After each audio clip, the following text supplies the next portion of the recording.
Gumawa ng FB Live gamit ang Streamyard. Una, i-type sa browser ang streamyard.com.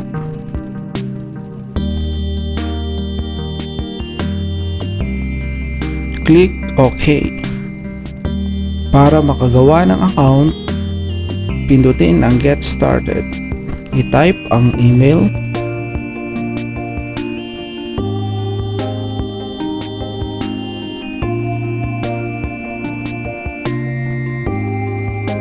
pagkatapos ay get login code. Ang code ay maipapasa sa inyong Gmail, kaya buksan natin ang aking Gmail.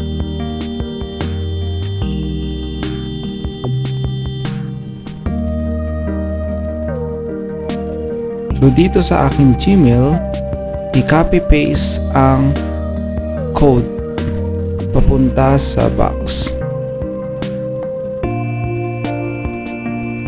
Then log in. Ngayon, nandito na tayo sa interface ng streamyard.com. So pwede mong piliin kung saan ka magla-live, Facebook, YouTube, or marami pang iba. Binipili ko ang Facebook page. Then connect Facebook. So dito, magla-login ka ng iyong account.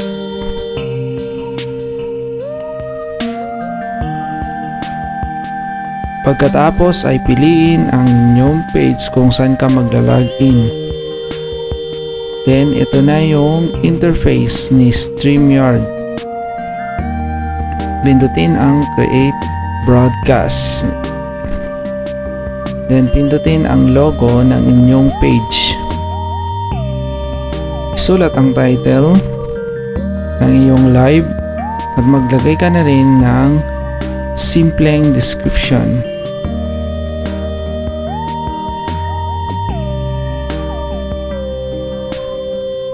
Then click Create Broadcast.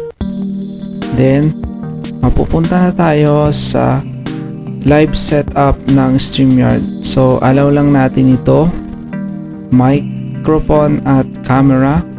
So ayan, nakikita nyo ako guys. Then pwede ko type dito ang pangalan ko na makikita sa live.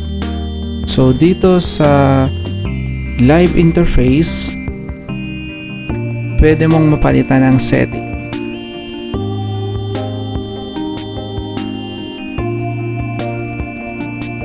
So pwede ka rin makapili kung anong layout ang gusto mo. Then dito sa gilid, makikita ninyo yung mga banners and tickers. Dito yan ginagawa. So you can edit o baguhin ito ayon sa inyong gusto.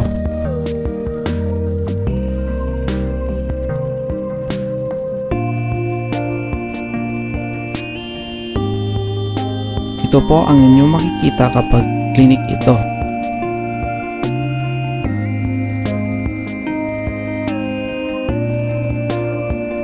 Pwede ka rin mag-personalize ng iyong ticker katulad nito.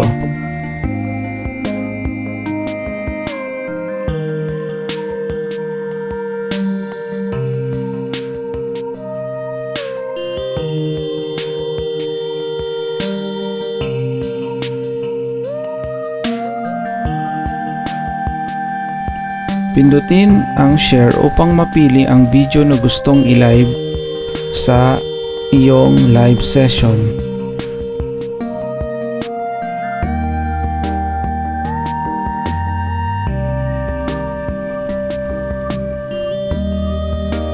Pindutin ang live kung ikaw ay ready nang mag-host ng live.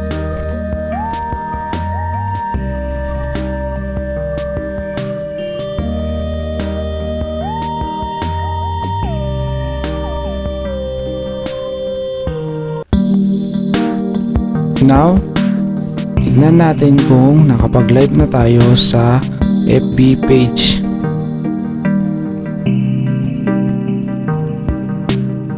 So ayan, yan na po yung ating live.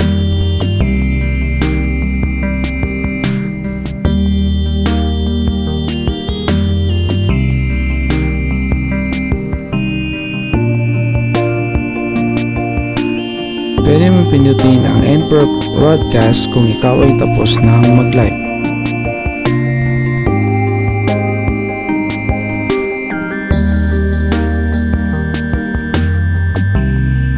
Ganun lang po kadali upang gumawa ng live session sa FB gamit ang Streamyard.